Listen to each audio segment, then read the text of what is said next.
रहीम अस्सलाम वालेकुम। मैं आपको बनाती हूँ कि समोसा चाट कैसे बनती है। सबसे ज़्यादा आसान तरीका है।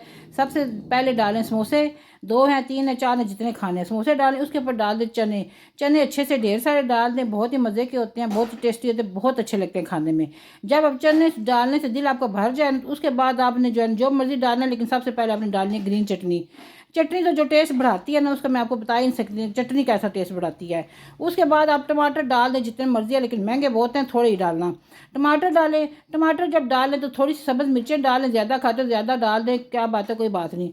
सब्ज़ धनिया डाल दें, अच्छा सा पुदीना है तो वो डाल दें, मेथी दाना है तो वो डाल दें। नहीं नहीं, मेथी दाना डालना ना। चाट मसाला ज़रूर डालना आप, क्योंकि चाट मसाले से तो वो हो मज़ा आता है ना जो चाट खाने का, वो तो आपको मैं बता ही नहीं सकती। तो मेरे चैनल पे नए प्लीज़ सब्सक्राइब करें और लाइक ज़रूर करें, शेयर ज़्यादा से ज़्यादा करें। बहुत ही मज़े की चाट है, ज़्यादा से ज़्यादा शेयर करें ताकि सब तक ये वीडियो मेरी पहुँचे और सब ऐसी चाट बना के खाएँ, मज़ेदार सी, टेस्टी सी, यम्मी सी। तो जनाब जो है ना, मैंने बहुत अच्छी चाट बनाई है और फिर मैंने खाई है, टेस्ट किया मैंने, बहुत ही मज़ा आया, बहुत ही मज़ा आया है। प्याज डालना चाहते तो वो भी डाल दें, कोई इतराज़ नहीं, लड़ाई करेंगे आपस में। तो अल्लाह हाफिज़।